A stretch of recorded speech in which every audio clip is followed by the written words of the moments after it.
Thank you very much. It's a pleasure to be with President Erdoğan of Turkey, and we've been friends for a long time, actually, even for 4 years when I was in exile, unfairly, as it turns out. Rigged election, he knows about rigged elections better than anybody. But when I was in exile, we were still friends. That's always a good way to find out, test of friendship. But he's a highly respected man. He's respected very much in his country and all throughout Europe and throughout the world where they know him. He's built a tremendous military, powerful military, uses a lot of our equipment.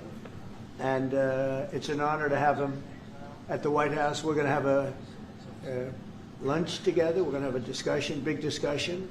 We do a lot of trade with Turkey, and we're going to continue. We're going to do some additional trade.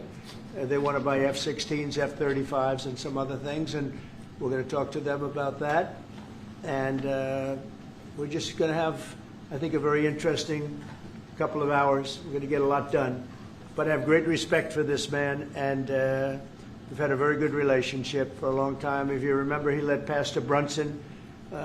He freed Pastor Brunson. Pastor Brunson was put in jail for 35 years before I got there.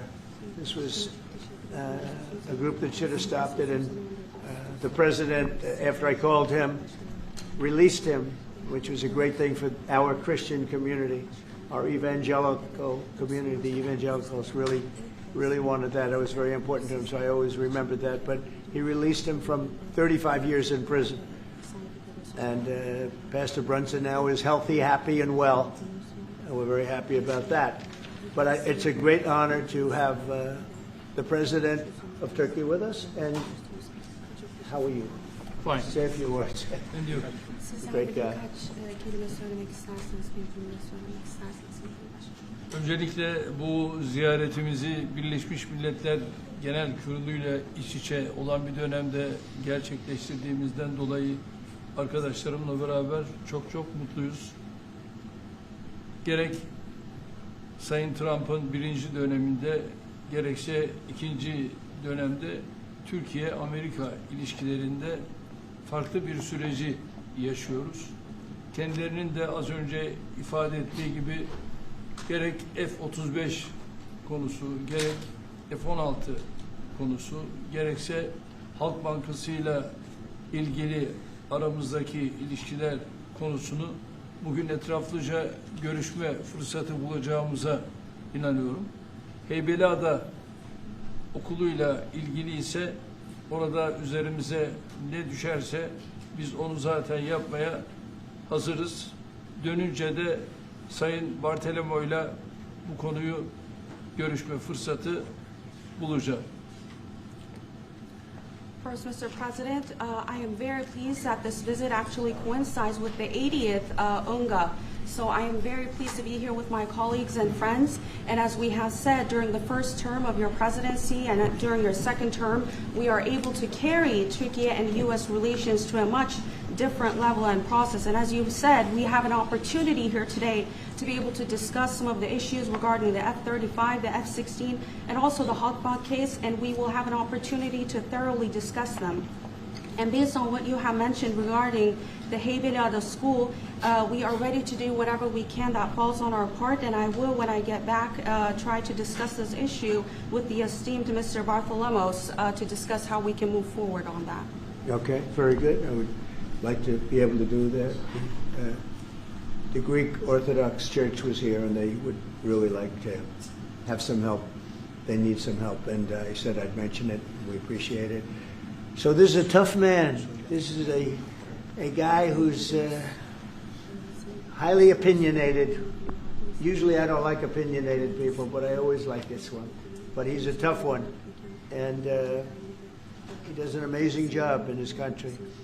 And we've had tremendous relationships, both having to do with war and having to do with trade. And I guess today we're talking about both. I'd like to have him stop buying any oil from Russia while Russia continues this rampage against Ukraine. And they've been fighting. They've lost millions of lives already. And for what? For what? It's disgraceful. And I said yesterday, let it keep going because their economy is absolutely terrible right now. And I think it's a shame that they're doing that, killing a lot of people unnecessarily. 7,818 people were killed last week, mostly military people, their people, and Ukrainians. More Russians, actually, than Ukraine, a little bit more. But it's such a waste of human life, and so he ought to stop. Putin ought to stop. And with that, we'll get to a little bit of a discussion. We're going to make some great trade deals for both countries. We do a lot of business with Turkey. They build great products. They build beautiful, great products, really fantastic manufacturers. And we buy a lot from them, and they buy a lot from us.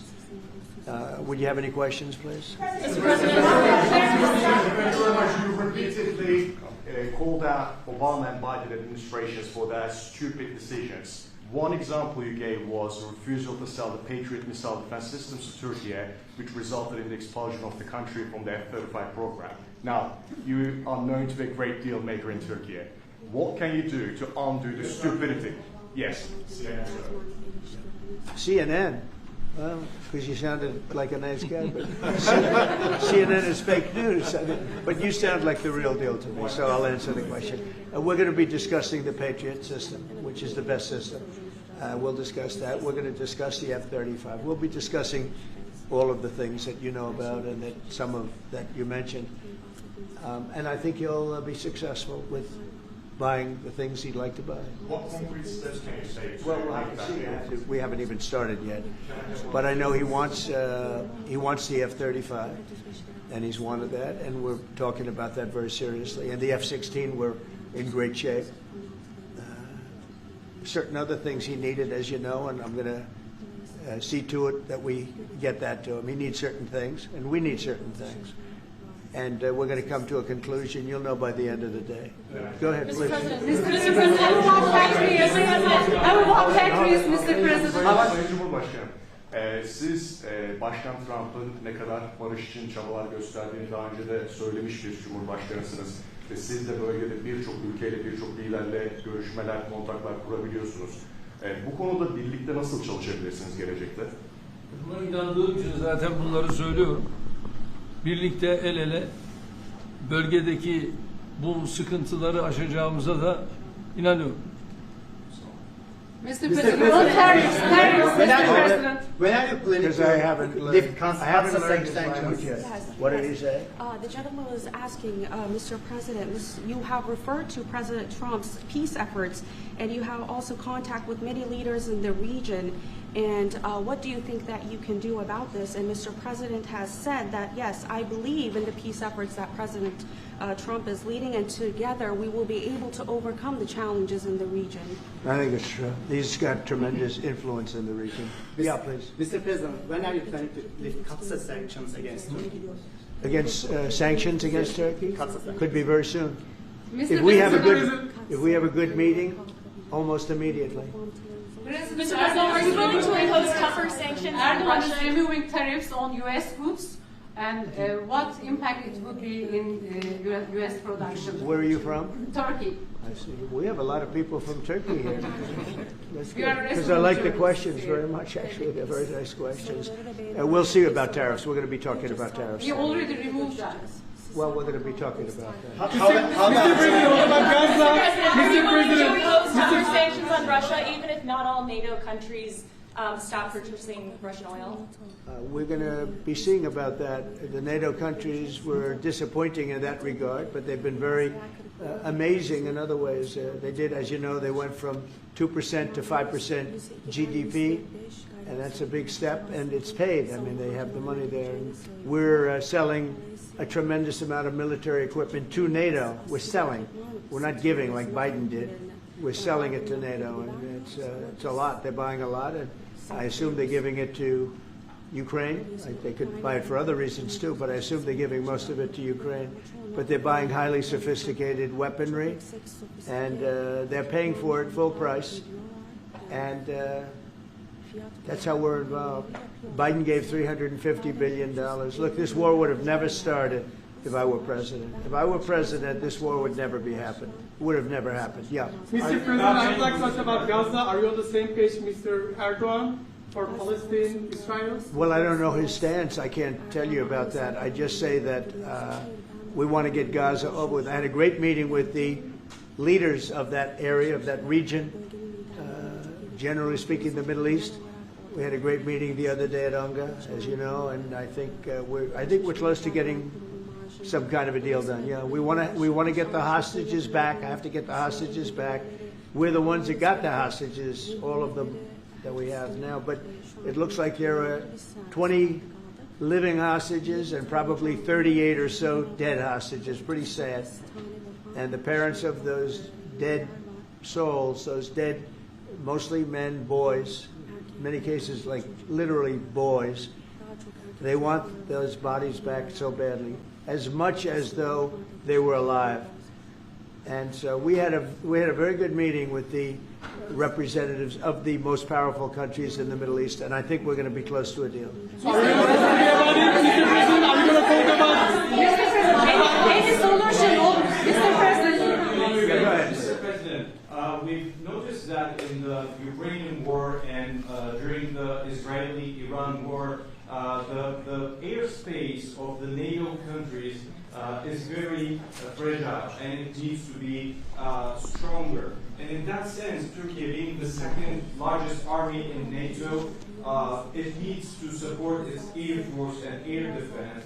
How do you look at this issue in general as a NATO? Because it's the eastern flank of it. We're in NATO, and you know, they're paying now 5% of GDP. Nobody thought that was possible, and they agreed to that 6 months ago when I was there.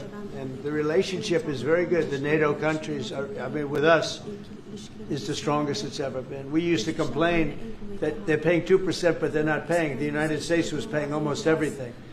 And now they're paying 5%, and they've paid. And that's trillions of dollars. You know, we're talking about trillions of dollars. And they're spending that, giving that money to us, and we are giving them great defensive, you know, the Patriots and all of the different javelins, all the different missile systems and everything else that they want. But it's, you know, it's trillions of dollars. So we appreciate that they did that. So they went from 2% to 5% of GDP, and that was something that nobody even would bring up. Biden should have brought it up a long time ago, because under Biden, we paid $350 billion, and all it did is make things worse. So we'll see how it goes. Yeah, go ahead, just finish. Yeah, go ahead. F-35s to Turkey. Fighter jets, F-35s. We're talking about the fighter jets for Turkey. Yes, we are. Mr. President, Are we going to see any steps going to be taken today about the issue, about the things that are going on in the Gaza, Palestine? Are we going to? It could be today. Yeah, it could be today. We have a very strong dialogue going on with Saudi Arabia. With, I would say, you have 4 or 5 real leaders that are being good. As you know, I met with Qatar, Saudi Arabia, UAE. We met with Jordan. The King of Jordan was there. We had a really great meeting. I think a lot was determined at that meeting. And I have to meet with Israel, and I have to do that also. They know what I want, and I think we can get that one done. I hope we can get it done. A lot of people are dying. But we want the hostages back. We don't want them back 1 this week, 1 and 2 months from now, 3 later, and, you know, like the way it's been going. We got them all back. We got a lot of them back. We got the American Alexander. We got the American hostages back. But we have now 20 plus 38 bodies, dead bodies. And we want them all back, and we want them back at one time.